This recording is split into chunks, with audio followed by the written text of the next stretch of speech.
Yeah. It is time.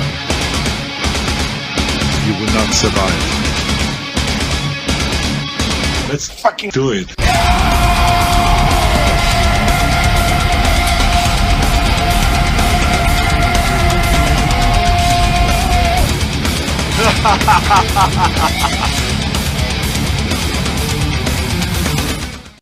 What's up, everybody? This is the PlayStation Lifestyle Underground Podcast. We are an unofficial podcast of PlayStationLifestyle.net. I am Hugo Stiglitz. You can find me on PSN as Hugo Stiglitz _420, and Xbox Live is THNK4URSCLF. Doing a two-man show today. You want to say what's up, Brian? Yep, I am Brian Mashala. You can find me on PSN and Nintendo Network as CloudStrike768. And in the forums and comments as Brian Mashala. Awesome. So yeah, this week what I have been playing is, I started The Evil Within. Also still playing the Gran Turismo Sport beta on Vita. Been playing Borderlands 2 and a little bit of Uncharted 4 through remote play. And just like a bunch of random stuff like usual. Nothing really consistently, just because, yeah, mainly just playing Evil Within, pretty much. But what have you been playing lately?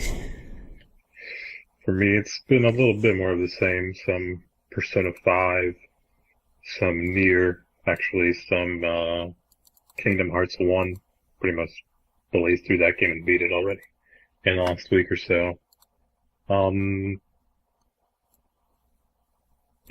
On 3DS, some Story of Seasons, but still a good amount of Zelda, and a couple days ago, a little indie game called Graceful Explosion Machine came out. That sounds interesting. It's a little pixel junk shooterish. That's what you're immediately getting. Yeah. Cool. Nice. And that's not it. Cool. So yeah, this week, as far as news stories, one that's barely gaming related, but I did want to mention Charlie Murphy passed away, apparently, which is definitely sad. I was always a fan of him on the Chappelle Show. The only game I know he was in was GTA San Andreas, but definitely rest in peace, Charlie Murphy. Yeah, he was great. I don't know if you saw the Chappelle Show, but he was awesome. I saw every episode, and he was amazing on the show. Yeah, he was awesome. He's definitely a legend, but yeah, rest in peace on that one. Other news story, Uncharted: The Lost Legacy has been announced. The release date. And also the price, which has kind of pissed off a lot of people, including me. So basically, when they announced The Lost Legacy, literally, without warning, they got rid of the season pass within a couple of days after they first showed it. Which, I didn't even realize till this week. But the season pass was $25, and it had a couple of multiplayer items too. So it was called the Triple Pack, and so it had 3 things in it, including the single player DLC, which is The Lost Legacy. Now, they got rid of that. Now it costs $40. So they added $15 onto the price, gave no warning at all, and I'm not happy about it just because there's been a precedent set on this sort of thing. Dying Light had a similar situation, Fallout 4 as well, where they're working on single-player expansion content, and ended up being bigger than they planned, so they had to raise the price to kind of make up for it.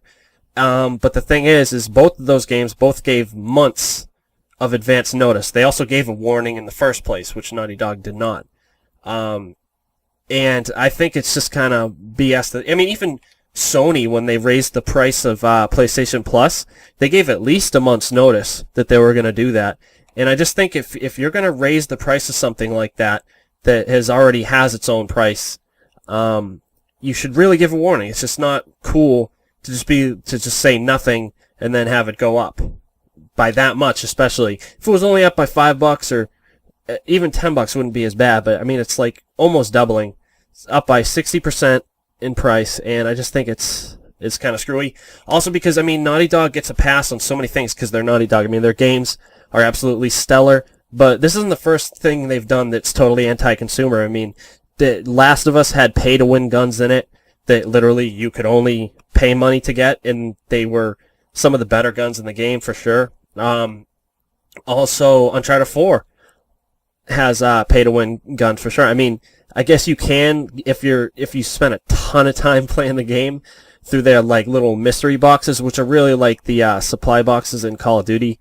You can get them randomly if you, I believe, but I mean typically people have to pay for them through the Uncharted tokens, whatever they are, and it's just like that in a $60 game. There just shouldn't be pay-to-win weapons. There shouldn't be that type of microtransaction where it's actually gameplay related, not just cosmetic.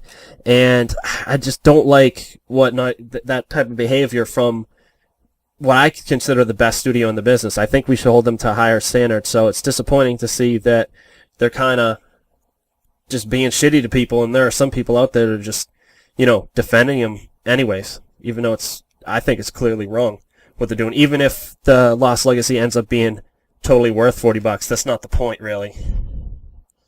It's just the principle of it. But I don't really agree necessarily with the price being an issue. I mean, I do agree that the 2-day warning they gave of the season pass or triple pack or whatever it was being removed from the store was not enough compared to Bethesda's like month or two, and Dying Light's. They gave it like 3 months advance. Yeah, they gave a considerable amount of time, and with Uncharted and Naughty Dog, they gave a day or two, and then it was removed. I mean, you sure even gave that? Because I tried to Google it, I could find no warning at all about it. Also, I mean, I watched the entire PSX thing. I watched their full panel on the Lost Legacy. They never said a word about it. I Googled it and I found a news story saying, a couple news stories saying it'll be removed in a day or two, ranging between the 11th and 12th of December, and it was removed on the 13th. So, jeez. Even if we're giving them the benefit of the doubt, the 2-day warning is kind of, it's a joke. It is shitty. Especially since the news about the DLC had already passed. Like, I think it was on the 3rd of the month that they actually announced the Lost Legacy. So if they put out that news that week, there would be a much greater chance of people seeing it.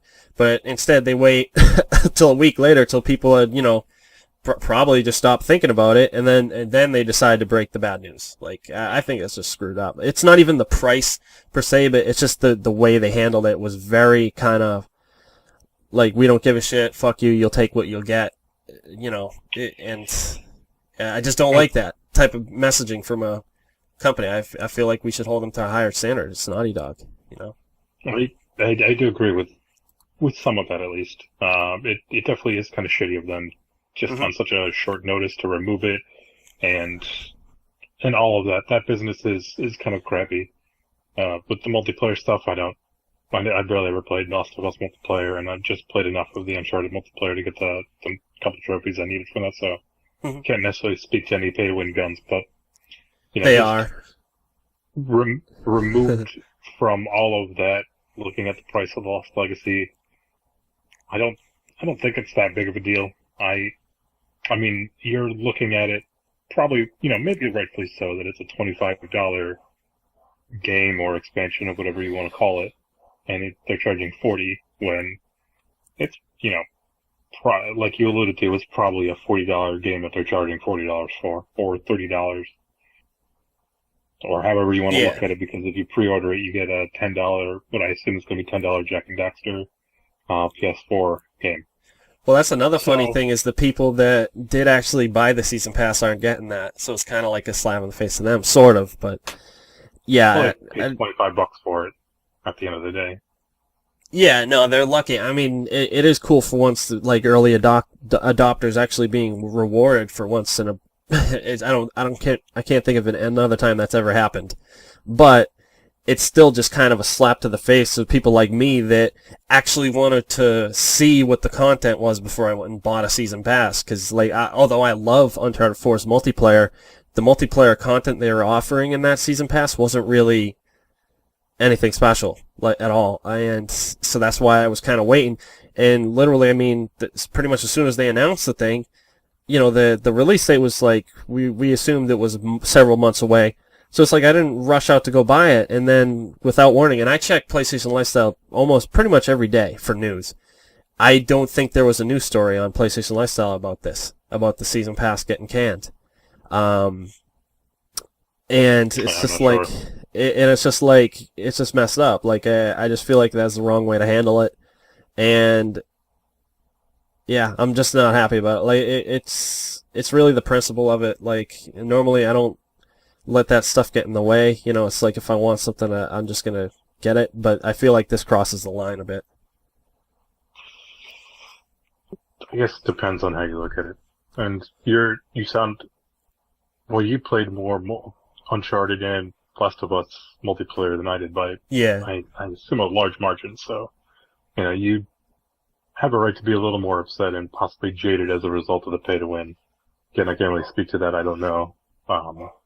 Yeah. So, I can't really comment on that. I mean, those are like only like a couple dollars here and there, but this is $15. I see that. I just like, that's why it bothers me a lot more. Also, just the way they handle it was really kind of shady.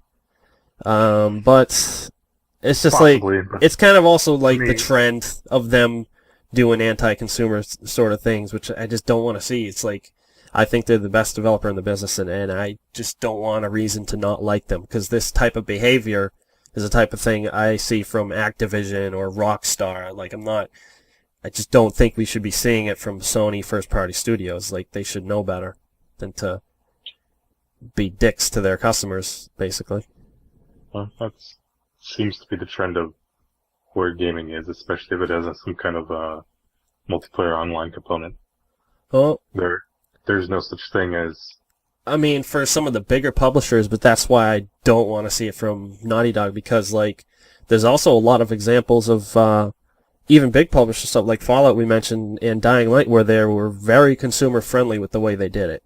And I feel like this is the opposite. This is the way I think Activision would handle it, basically, or Rockstar. Actually, even I don't know of them doing anything like this, but I just throw them the bus in general. But I don't. It's not squeaky clean though. Oh, for sure. The way, but Skyrim's PS3 DLC, Skyrim PS3 was a fucking disaster. The way they handled the DLC was a disaster because their game didn't work, so they delayed DLC for a year or two. Mm-hmm. The infamous horse armor from Oblivion, but Bethesda fucked up a lot, and they learned their lesson. That's why I think Fallout was more consumer friendly, because they've already been down the path of anti-consumer. True. So I'm hoping with Naughty Dog they realize they make enough money with their games that they don't necessarily have to do stupid shit like pay to win and whatever. Yeah. But just looking at the Lost Legacy costing $40, the way I look at it is it's going to cost me $30 because I was going to get Jak and Daxter anyways, which I assume is $10. So I don't mind. I'm probably going to pre-order it. I don't necessarily mind the price. I think the price is fine.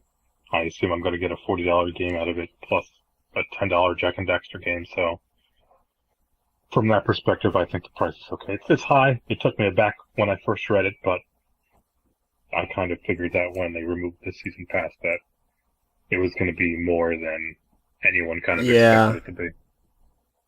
Yeah, I mean, that was definitely a sign, but most of us had no idea that happened. I didn't have any idea it happened until this week, pretty much. I learned it in, like, January. I was just curious to see what the price of the season pass was, and it was gone. My main issue with the $40 price is the fact that it was $25 a couple months ago and included more stuff. I mean, it was $25 from the day Uncharted 4 came out. And it's like, also they took down the digital deluxe edition of Uncharted 4 just because it included the season pass. Like, they literally don't want you to get this DLC for less than $40. It's a little screwed up, so whatever. It's like, I just hope it gets enough backlash to where Naughty Dog will stop thinking they can do stuff like this, because eventually it is going to come back on them. It definitely is. Like, you can't consistently do stuff like this to customers and not expect a backlash. That's how greed works in general. Like, they start taking a little more and more and more until eventually it bites them in the ass. And I hope it happens with this. Like, I hope they've got enough negative feedback on Twitter and forums and stuff to where they'll be like, realize that this wasn't the right move or wasn't the right way to handle it, at least. Regardless of the DLC being bigger than they first expected, which I don't doubt. It's just that, doing it the way they did it was really the worst way they could have done it, pretty much. Other than, like, saying, oh, this isn't a story DLC, this is actually a sequel. This is actually a new Uncharted game in general, and then just charge $60. That's the only thing I think could make it worse.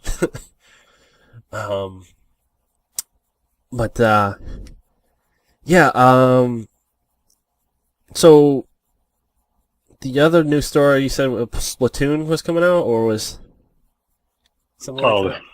Or were you joking? That was a joke. I thought it was, but I knew you'd be very riled up about Uncharted, so I wanted to include Splatoon as the real news story.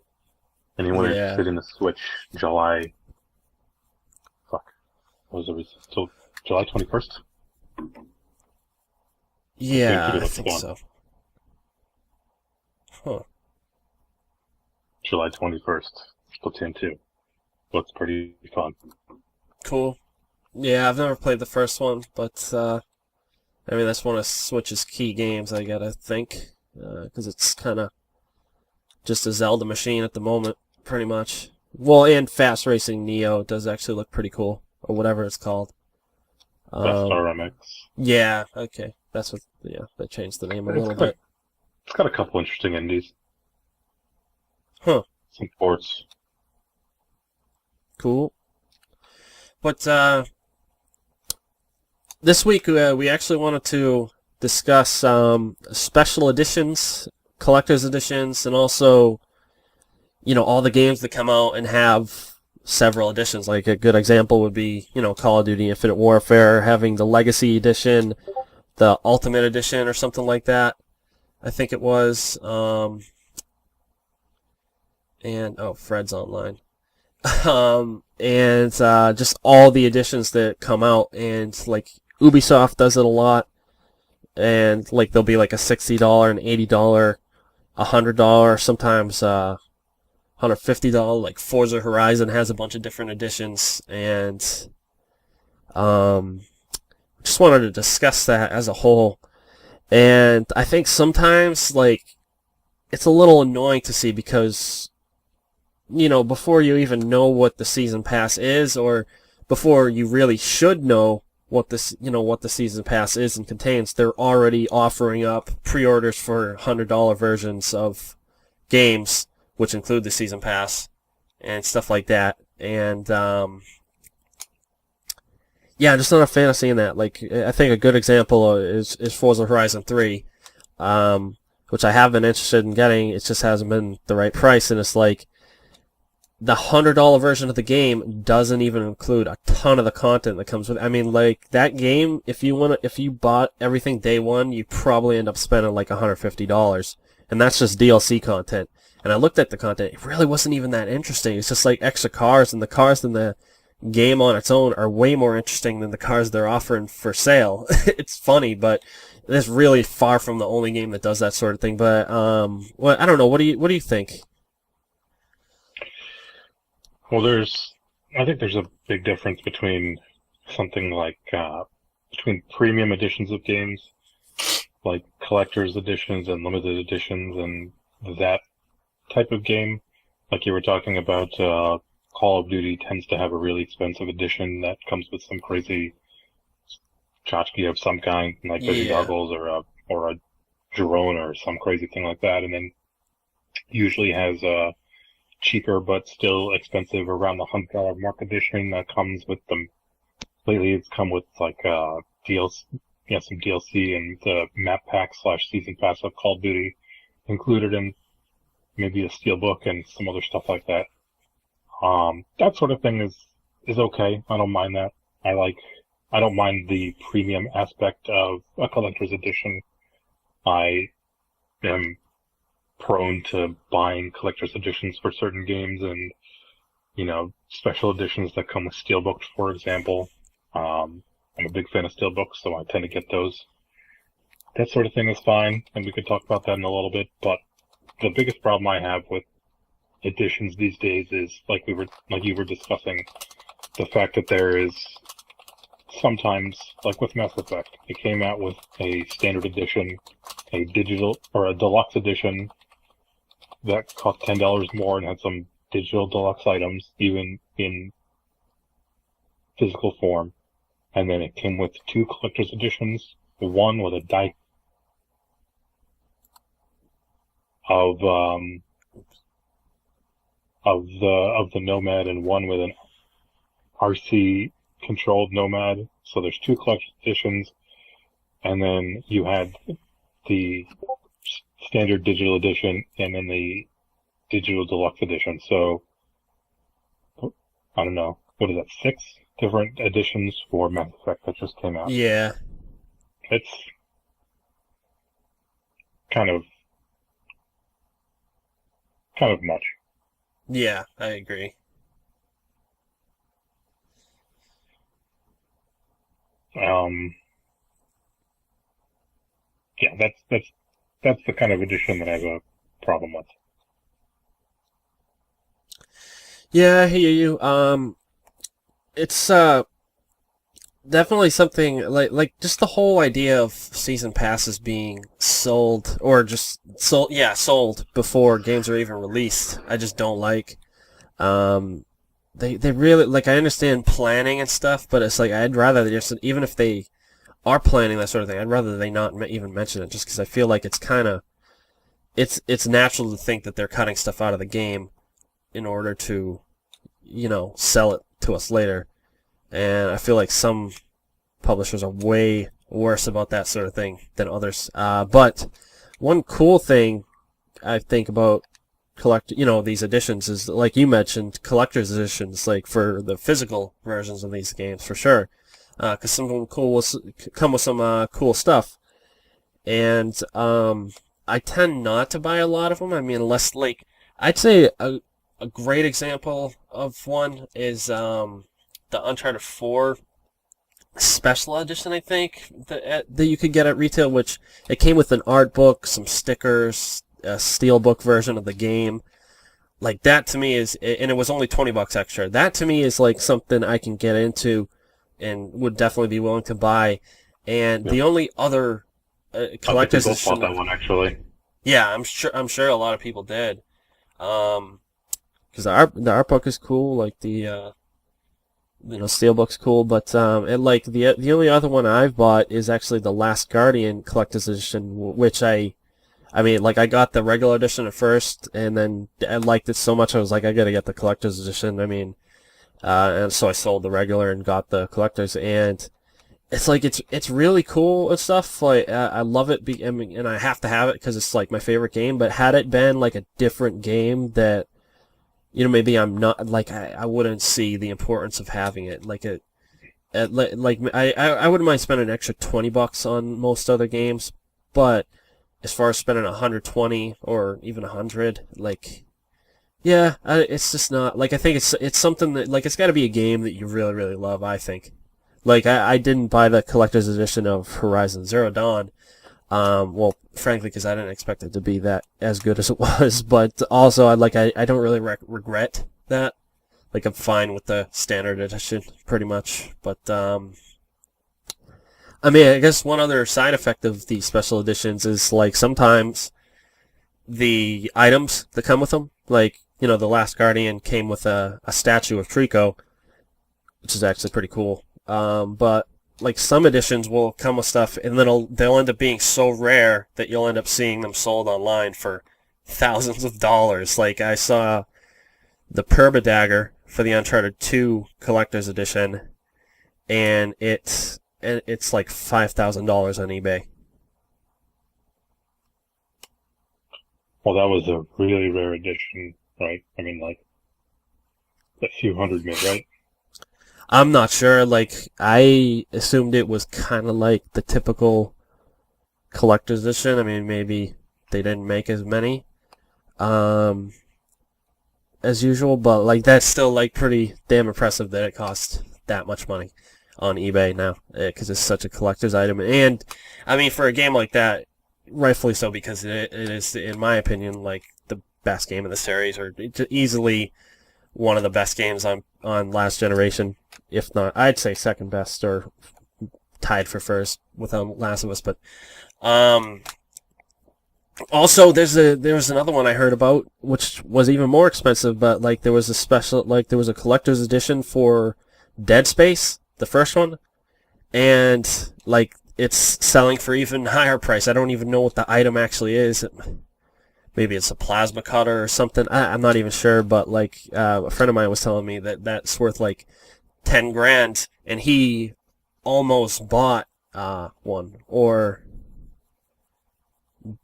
he was gonna get two of them so he could have one unopened, and like the unopened one is running for like 10 grand, but he just has like a regular one that he opened or something like that. I don't know. Which isn't worth as much, but yeah, like it's crazy, cause especially with a game like that, because that was a new IP at the time, and it's like, who would know that would turn out to be so valuable when it's a new IP? Like, what if the game sucked? Like, you know what I mean? Or what if it didn't turn into a series that people, other than the third one, really fucking love? Like, it's definitely an interesting thing to see. Also, because some collector's edition have like some really cool items in it that you wouldn't expect to see, like RC cars, stuff like that. Yeah, I am probably a little more open to spending some extra money on some collector's editions than you seem to be. Most recently, I actually bought the Zelda collector's edition, for example, and I don't regret it at all. That game actually had a couple editions. It had the standard edition for... I'm just going to talk about Switch now, because, well, there were no special editions for Wii U. But you could buy the standard edition for Switch, and then there was a $100, I think it was, edition that came with a map. And it ended up actually being like a not quite vellum, but like a higher quality paper kind of map poster thing. So it was neater than I expected it to be. Soundtrack, art book, not an art book. Is there an art book? There might have been an art book.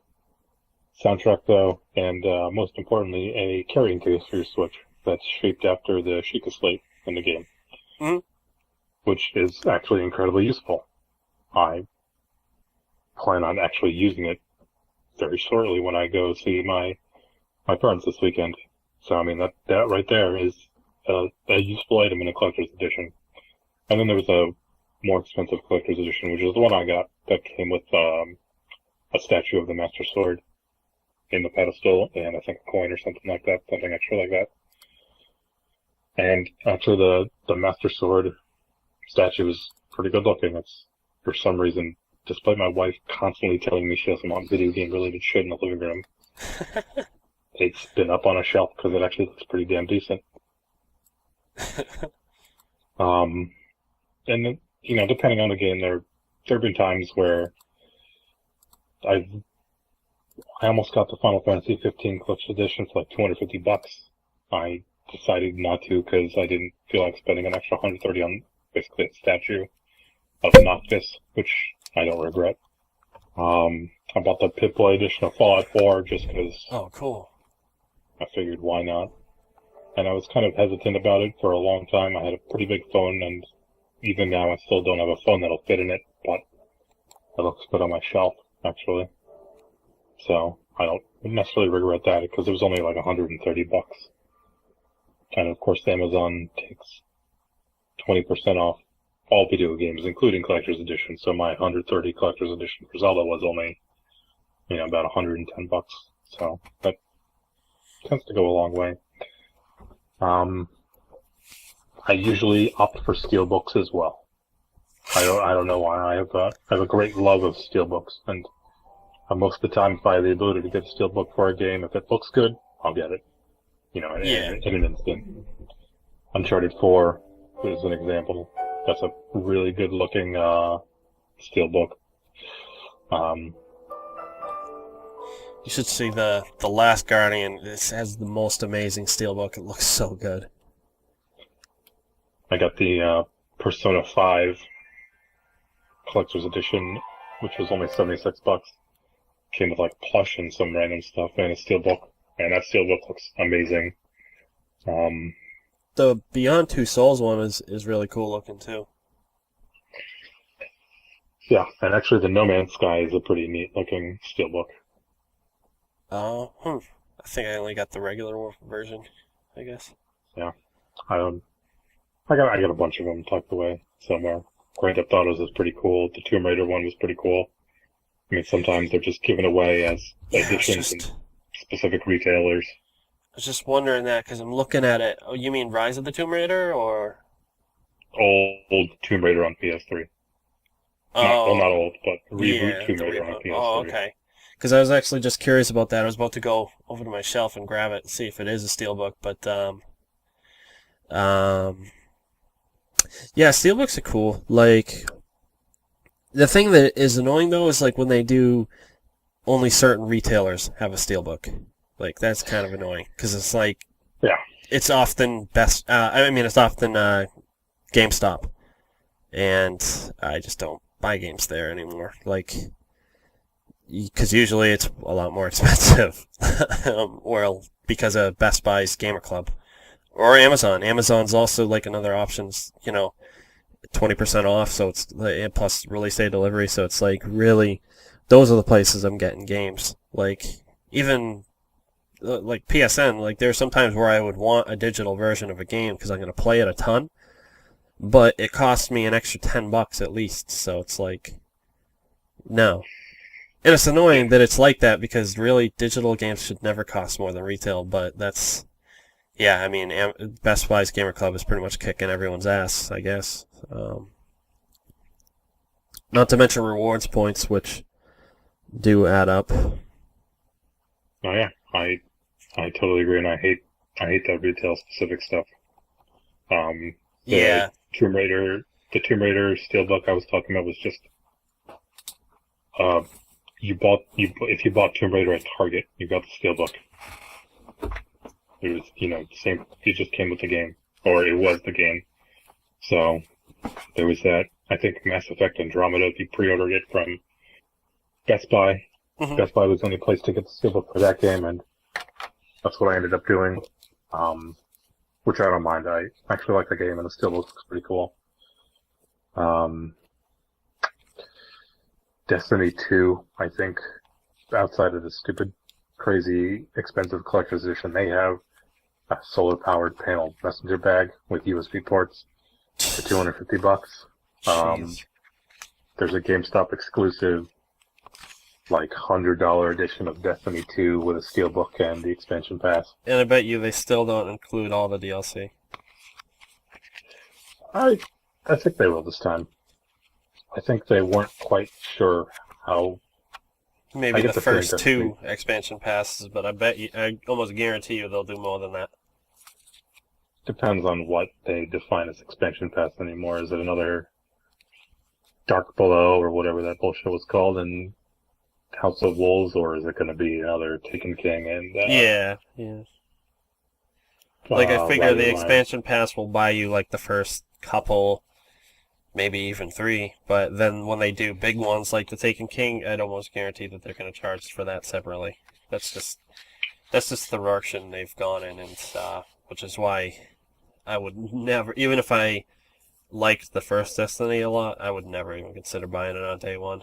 After how badly they ripped off the day one buyers of the first one, but that's Activision for you, dickhead. Well, I actually bought the digital.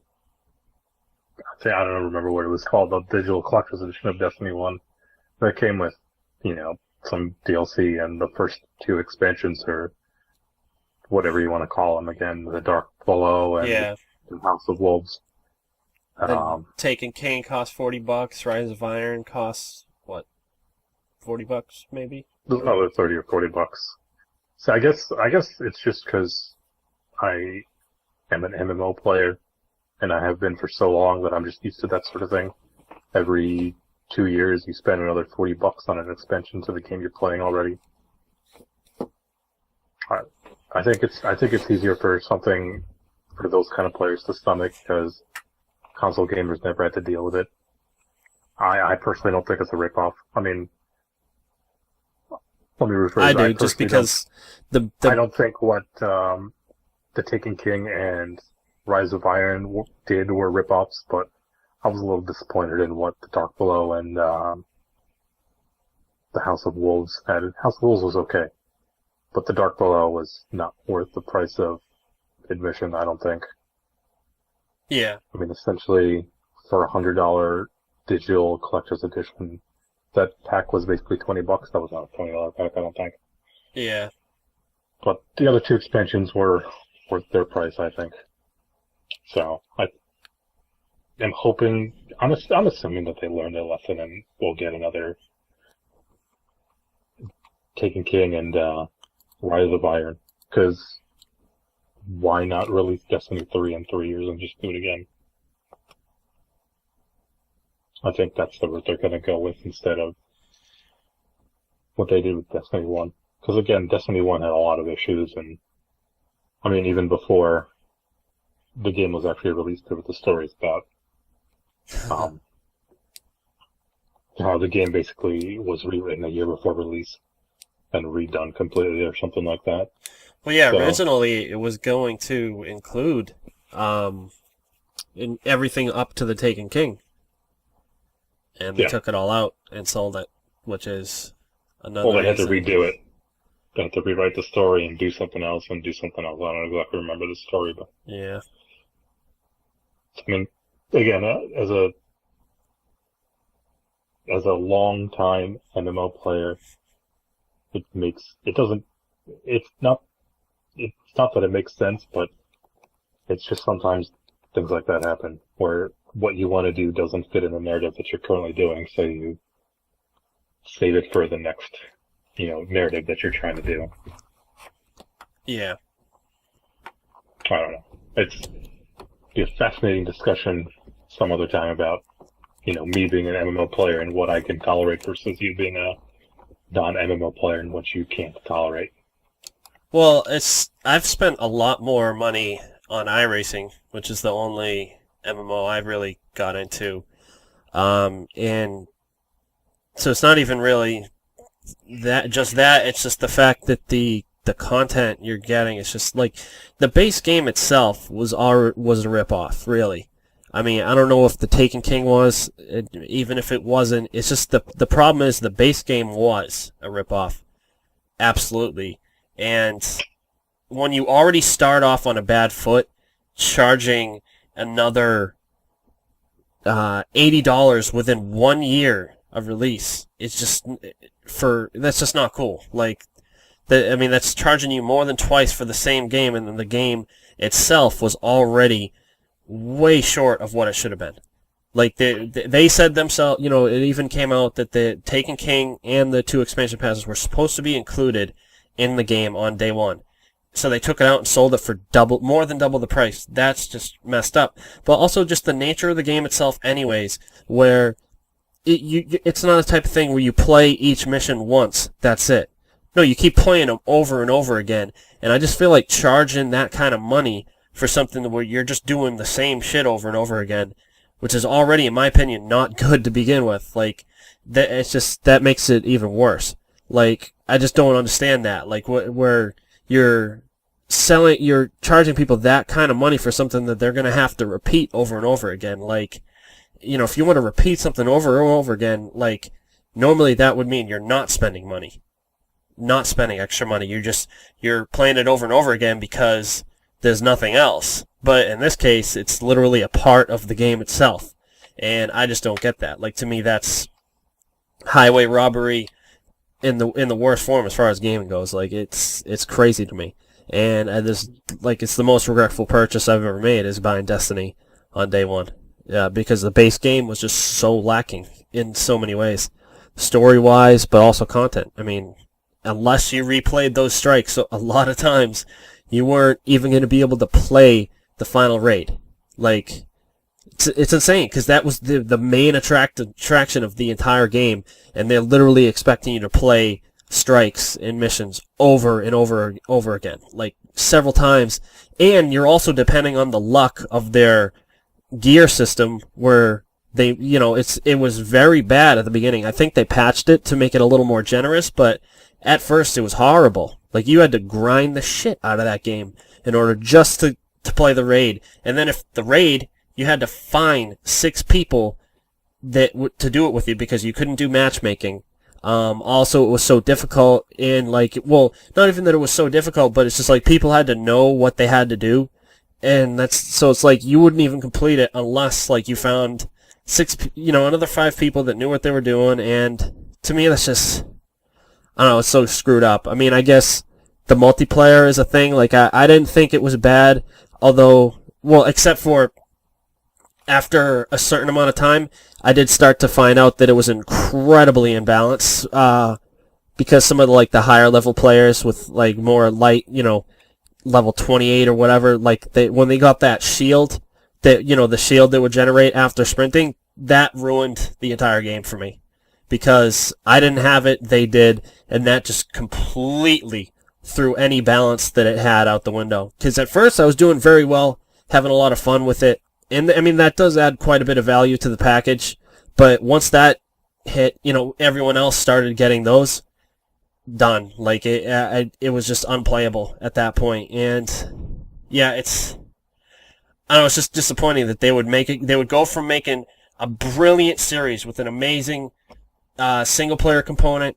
Also, I really like the stories, to go into this, which is basically a cash grab, repetitive, mechanically good, but otherwise just I hate Destiny. It could have been so much better. You just described every single MMO that came out in the late 2000s. That sounds like torture. World of War, except add in having to spend another $15 a month, and that's literally every MMO. I mean, I have a hard time believing that those other MMOs were as bad as far as repetitiveness. I mean, isn't there like a billion different things to do in the basic World of Warcraft? I mean, no. In the basic World of Warcraft, you leveled to 60, which itself took months. Well, I just mean about like quests and dungeons and raids. Aren't there like way more than there is in Destiny? Right? When you hit max level in the World of Warcraft, in base vanilla World of Warcraft, you ran,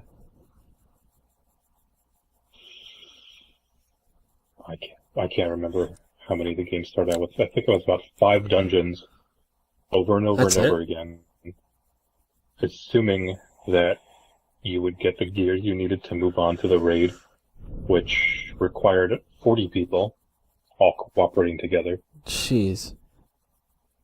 And that sort of thing took months and months before you were even able to get to the raid. And then another month, several months and months before you were able to really do anything in the raid, because it was made in such a way to slow progress as much as possible to extend the life of that game. Do you think people think Destiny was bad? It was the greatest. It had issues, it had story issues, it had, I could admit, lack of content issues. The Dark Below and House of Wolves should have been included in the game, or should have been provided as free updates and not paid updates. And then, I think if that happened, it would have totally changed the discussion about Destiny. You're probably right, yeah. Where if those were free, it would just be so much easier to stomach the Taken Kin being $40, because from what I understand, that did add a decent amount of content. I mean, How King was it good. compared to the original vanilla Destiny on day one? Like, how much content was there? Was it comparable in size? I mean, it's always hard to answer that question because whatever gets added to the game is on top of what's already there, Mm-hmm. with changes to what's already there. So it almost feels like Well, I'm just thinking of like there's number of strikes, number of raids, number of just regular story missions.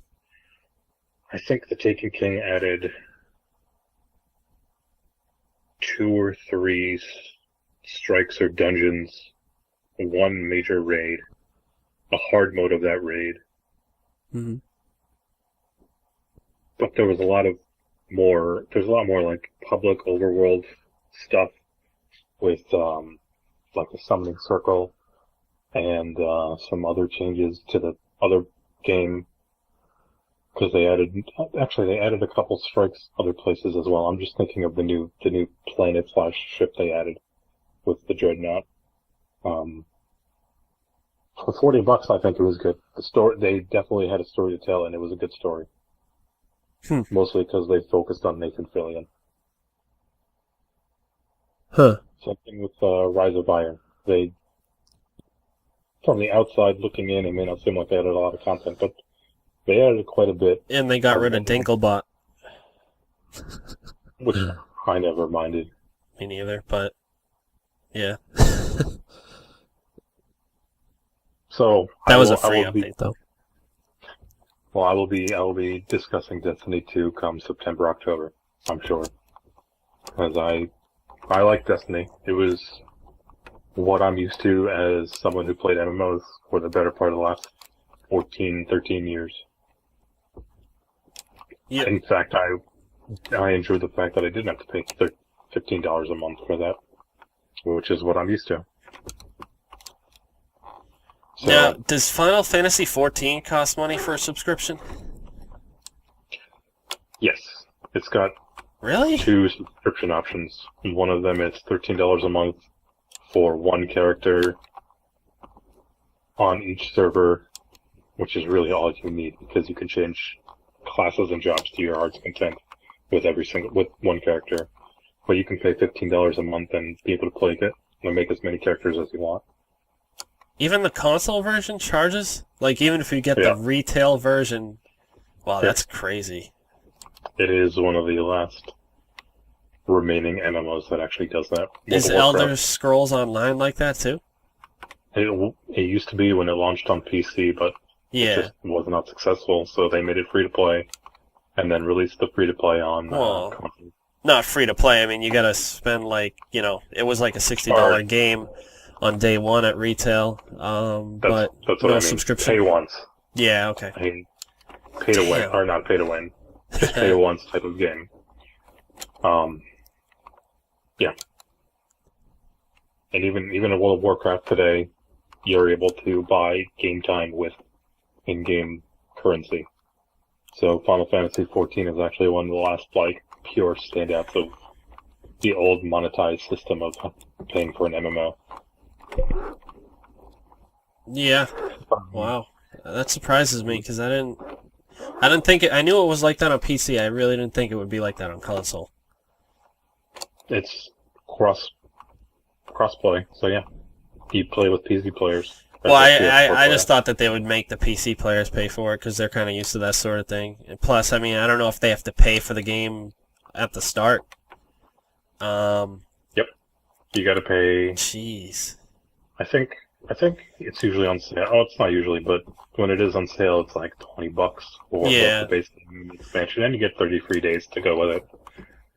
But, Oh, wow. yeah. 30 days. I mean, didn't it launch at $60 though? Oh yeah. Oh, I remember buying the base game on PC when Final Fantasy was still terrible for like $20 because it was so bad that the game was not selling. I bought it cheap, knowing that it was going to be relaunched and people who played it would get some stuff when they re-released it.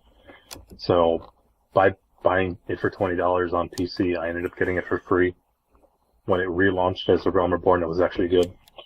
But based on what I had played in the beta, I actually enjoyed it so much that I bought it again. On PS3, of course. And circling back to our actual topic, I bought the collector's edition of it. Huh. I did try the beta on PS4, and I was so lost. I didn't know how to do anything except walk around and talk to people. But as far as like actual combat, yeah, I don't even know if I like left the hub world to do combat. Like I think I went to like some sort of firing range or something like that, but I still couldn't even do anything. I was like, wow, I spent like more than an hour in this game, and I haven't even shot anything or swung an axe at anything. Like it was so confusing to play, and MMOs are dense, man. That's why if you think inexpensive, again, for all the problems Destiny has, you boot it up, you are told what to do, and it kind of it flows pretty naturally. You get it. You get your gun, you move forward, you shoot the bad guys, you go in your ship, you go to the tower, the hub world, and then when you go back out into the world, there's your next mission. It had a flow. It made sense. It was a console player's MMO. One of the first to actually do it, because even if you played Warframe, which was the free-to-play MMO with the launch of PS4, that game was pretty complicated and confusing at first too, because those types of MMOs are dense. There's a lot of new. I mean, it wasn't too bad, but it was still complicated in some respects. You could do a lot of stuff, but if you really wanted to get into the game, it required a lot of minutia. Yeah, like starting out in Warframe was very easy, but like getting past that point did seem like it was a little more complicated. But compared to Final Fantasy XIV, to me, like it was very easy. But yeah, no, that is still definitely there were some things about it that I really just didn't quite understand how it worked. But yeah, MMOs are definitely not for me. I'm not a big fan of repetition. I mean, unless it's racing, which is totally different because it's actually fun. And yeah, I don't know. The MMOs are a little crazy to me. I'm really surprised that they're popular, just because to me they seem like a nightmare. But well, you have a game like Final Fantasy XIV where you get your big paid expansions every so often. I think not the base game, but when it relaunched as A Realm Reborn, that was technically the first major expansion to the base game, which was terrible. That launched in 2012, I think. Maybe around there, I don't quite remember. And I think it was 2014 or 15 where the first expansion for Final Fantasy XIV launched. And then the next one is launching this year. Yeah. Okay, that sounds about right. And then the next one is launching in just a couple of months. Huh. So between that time, though, between the previous launch of the expansion and now, there have been 5 major content updates. I mean, adding dungeons and raids and new parts to raids and main quests and outfits and armor sets, and they add a lot. So that's the kind of thing you get new content pretty often. Every couple months you get something new.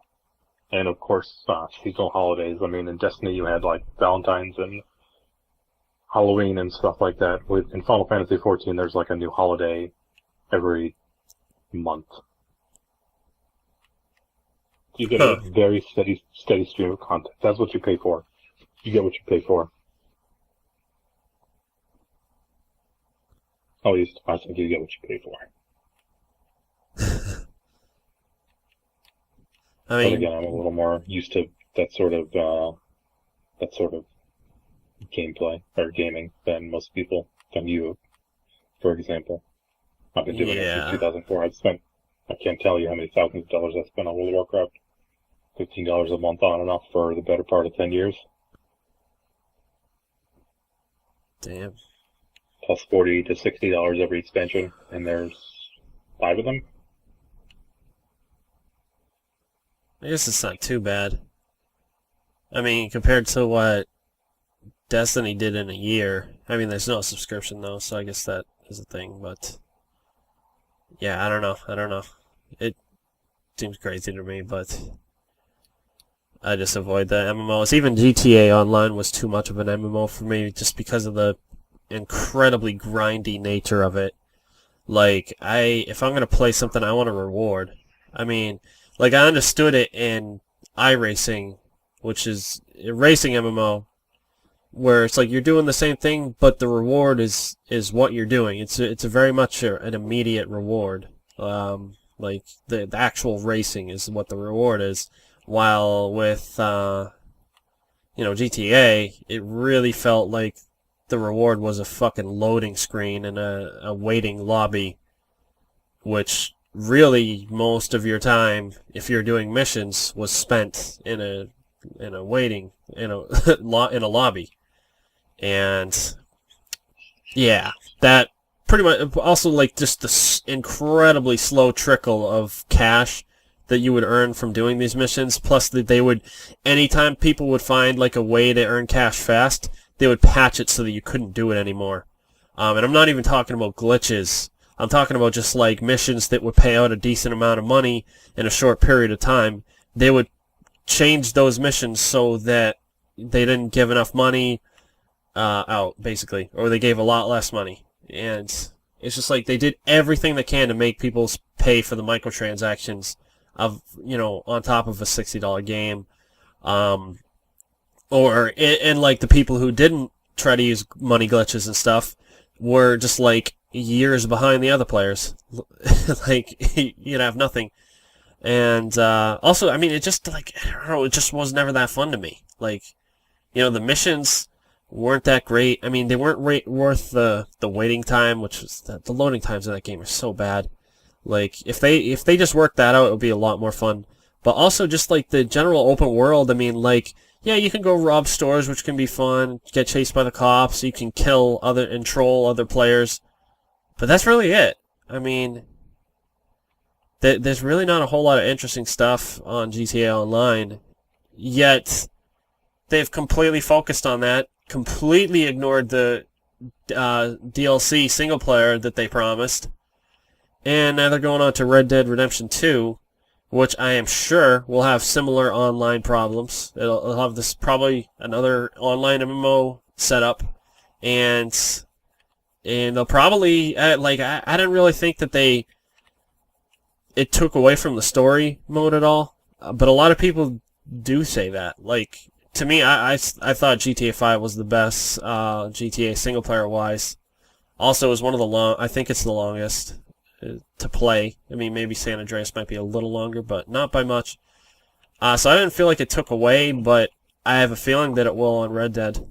I don't know. Maybe not, but I'm not hyped for Red Dead anyway, just because I really think that the first one is super overrated.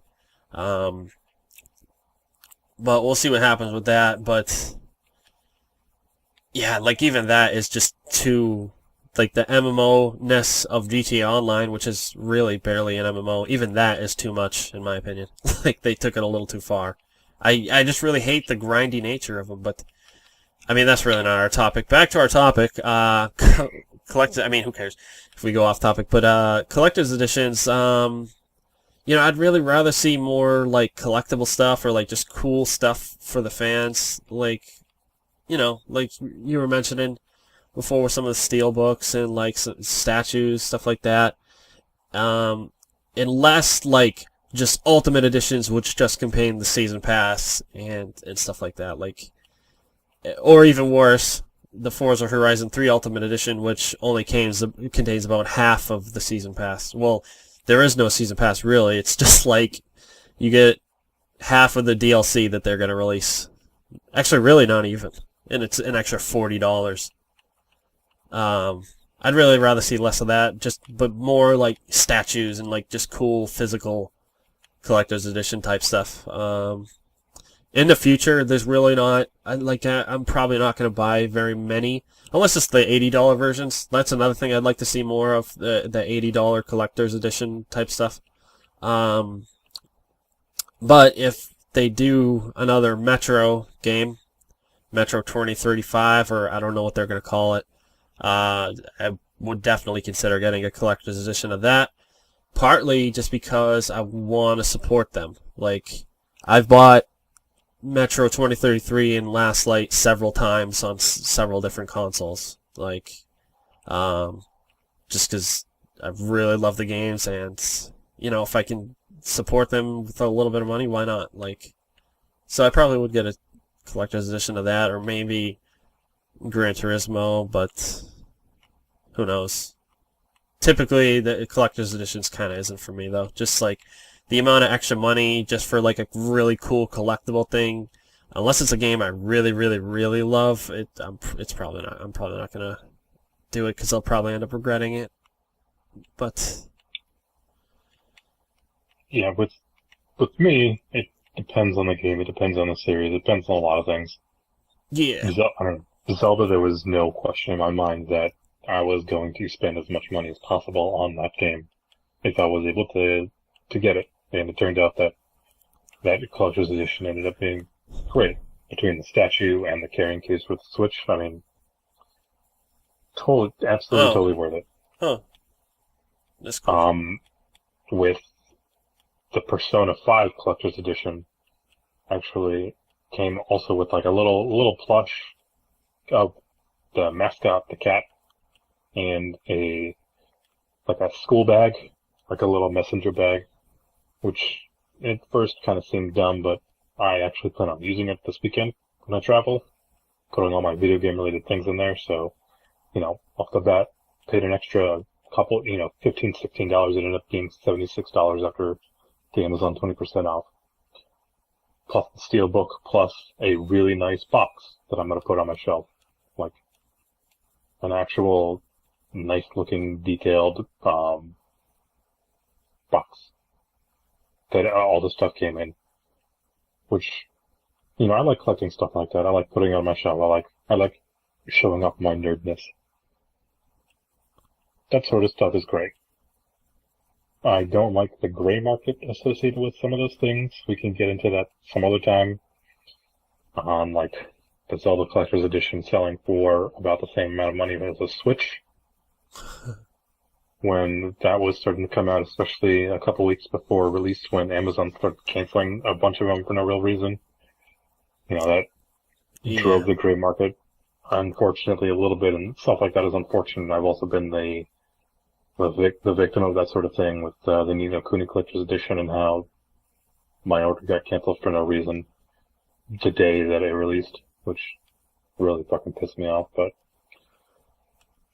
aside from that, I usually have good, happy stories associated with collector's editions. Just like my Metal Gear Solid 5, Phantom Pain, came with a little red arm replica. Oh yeah, that's right. For about $100 in a nice box, and a steelbook. Nice. Yeah, I'm all in on that. Yeah. I mean, I think I probably would have been too if I had the money. Like, wasn't it like $150 or something like that? Nope, it's $100. Really? Why the fuck didn't I buy it?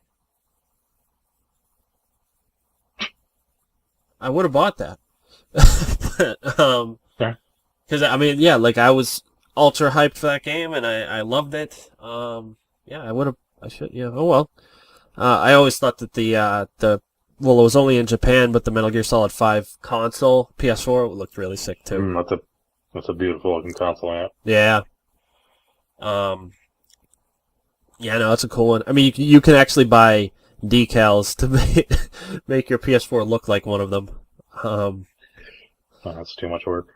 I don't like putting shit like that on my consoles. It's actually pretty easy, because it's vinyl, so I mean you can like lift it up and put it back on multiple times before you get it like perfect. It's actually pretty cool, but because they cut the pieces for you, obviously, but And also, it's a good scratch guard, because I've actually scratched my PS4 a little bit, unfortunately. But How the fuck did you do that? I don't even know. Moving it, like, bringing it places, I don't even know. It happens. Dropping shit on it. Which is, yeah, sucks. Especially because, like, you can't buy the faceplates. You can buy generic versions of the faceplate, but that whole Project Skylight thing they did, where they made like a Bloodborne one and an Order 1886 one, Little Big Planet 3, which is unsurprisingly still available for purchase because no one bought them. Yeah, like they just stopped that project completely, even though they sold out of all of them except for the Little Big Planet ones. They haven't moved forward with it. It's like, why wouldn't you? Why wouldn't you? They sold out like instantly, and they were, now they're sold on eBay for like $80 each, pretty much. Especially like the Bloodborne one or stuff like that. And it's like, obviously it was successful. Like I thought that they put that thing in beta because they were trying to see if it would actually sell. It did. It sold right away. It was like the Bloodborne, the Order, the Symbols one. Pretty much all of them except the Little Big Planet were sold out literally the week that they put them out. But they didn't move forward with it. And I was like just waiting for them to do a Killzone or an Uncharted 4 one, because I would have jumped all over that. They just never did it, which is a bummer. But I don't know. Yeah, I don't know. It's like one of those things that Sony does that makes zero sense to me. Yep. But yeah, no, it is kind of a annoyance that like some people literally buy collector's editions just to sell them for ridiculous prices quickly. And it's like I almost wasn't able to get the Last Guardian collector's edition because it was sold out at almost every single retailer you could think of. And on eBay they were selling for way too much, but luckily Target had some left, which was disappointingly, I didn't get my 20% discount that I would have got from Amazon or Best Buy, but I just wanted it. I mean, it's like I played it. It felt like it was my favorite game ever at the time. It still is, and I just had to have it. So I don't regret buying it, but if it was like another game, $120 for a statue, a really cool art book, some stickers, and the best steelbook I've ever seen, totally worth. Like I'm not sure if it would be worth $120 on other games, but because it's The Last Guardian, I just had to have it. Like. But there are those games that like it would be worth it to me. Like Uncharted would be one of them, although they're not going to make those anymore. Metro, like I said, Gran Turismo, probably. But I mean, Last of Us Part 2 would be if I wasn't a little bit skeptical about that game. But I regret not getting that steelbook. The Last of Us had one? Yep. I didn't know that. I think I just have. Oh wait, I bought The Last of Us digitally. That's right. On PS3, I mean. Steelbook. On PS4, I got the physical, but yeah, on PS3 that was like one of the games I got digitally pre-ordered. Because I think at that time they were doing preloads or. Oh, you know what it was? I think I just didn't want to have to go to the store. That's what it was. I didn't want to have to go to GameStop, but because actually they hadn't been doing preloads, and it's like I just wanted to play it that day. I didn't want to have to go to GameStop, and I don't think Amazon had release day delivery at the time, but if it did, I didn't have Amazon Prime anyway, so it would have cost probably an arm and a leg to do so anyway. So it's just like, yeah, I'll just get it digitally. I think it's like, other than having to spend more than you would through Best Buy, I think buying games digitally, especially as far as pre-ordering, is a much better, because you can play it right at midnight now, which is pretty cool. Also, you can download the whole thing ahead of time, which is another, well, at least for big releases, but that's cool. Anything you could pre-order off the PlayStation Store, I think now comes with preload. I pre-ordered Cosmic Star Heroine. I think so, yeah. For $12, and it was loaded up on my PlayStation 2 days before it launched on Tuesday. Yeah, I guess another interesting thing is digital collector's editions. And it's like, on one hand, I think it's like if you're like a special edition digitally should contain some extras, but at the same time, I also think it's kind of shitty to, do dynamic themes, maybe like a digital art book and certain stuff like that, and then not sell it to people afterwards, or soundtracks, stuff like that. Like I think Horizon Zero Dawn might have a theme, like a dynamic theme that you only can get through the digital collector's edition. They're not selling it. I think you mentioned actually last week the Firewatch dynamic theme, and you can't get that on its own. Like it has to be bundled with a game if you're going to buy it. I'd rather Really? not see stuff like that. Yeah, legit. Like that's weird. I looked it up. There was no separate one. It was just like there was a bundle. That was it. Which was. It's like I just wanted to see what it looked like, but yeah, like I'd rather, like I think that the digital collector's edition should have bonuses like that. Like I said, digital art books, soundtracks, and themes are definitely a cool thing to put in for a little extra money. Plus, I mean, any DLC, like content as far as the game, like cosmetic stuff. But as far as stuff like that, like themes and stuff, I think that they should sell that separately. Well, actually, the funny thing with The Last Guardian is it did come with a digital soundtrack, which is awesome, but the one you can actually buy on the store is better. It has more songs in it and stuff, which is kind of funny, but it's alright. Like, it is what it is, but like it is just cool just to have the soundtrack in general. But yeah, like I would like them to, if they're going to do digital collector's editions, that they should sell some of that stuff separately. Maybe not all of it, but like as far as the big stuff like dynamic themes or art books, I think they should have it available. Oh, and soundtracks, of course. They should have it available for everyone, really, not just people who spend it, at pre-order the better edition. But whatever. There's a lot of things that I would like them to do differently. It's not going to happen necessarily, though. Yeah, I definitely think themes need to be sold after the fact. I'm usually a big fan of themes, and often consider getting collector editions on the store. One, because digital is super convenient, and I usually get digital unless I want to get usually like a steelbook or something like that. It's just way more convenient and easy. Or I don't mind changing out a bunch of things, but especially now that we have external hard drive support, to me it's so much more of an option now. Yeah, and that seems definitely. But I usually don't mind a bunch of random little other pre-order things. Like I actually pre-ordered the digital collector's edition of the Final Fantasy XIV expansion coming out in a couple of months, where basically it includes a in-game mount and a minion and a weapon that you can use for making your weapon look like it.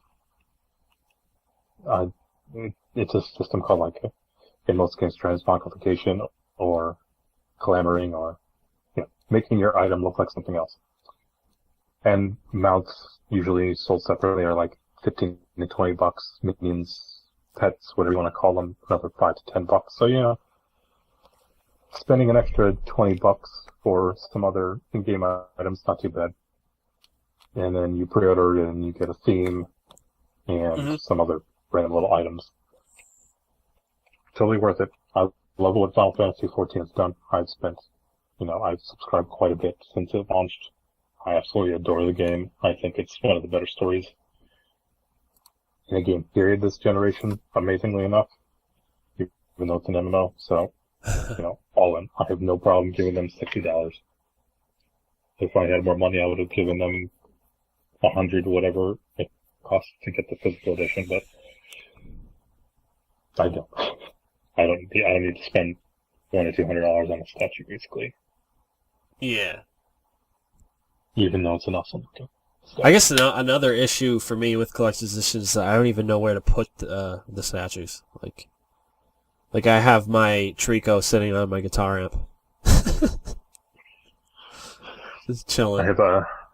We have an office upstairs that I no longer use as an office because I got a laptop in any room of my office now. And it has 2 shelves that I put all my amiibos and collector's edition boxes and statues and plushes and stuff like that. And it's mostly run out of room. I've had to get rid of some of my wife's stuff to make room. And I have to do some of that even more to make room for like Persona and, man, amiibos, man. Nintendo hit it out of the park because at the Nintendo Direct yesterday they just announced 9 new amiibos and I'm getting 5 of them. Huh. Yeah. Yeah, I guess it like I just gotta eventually find like a shelf or something to do with them. But at the moment all I got is really the Trico, the Uncharted 4 Libertalia coin, and the Uncharted ring. The Sic Parvis Magna ring. That's about it. So I don't really have like a display shelf yet because I only have 3 things to put on it.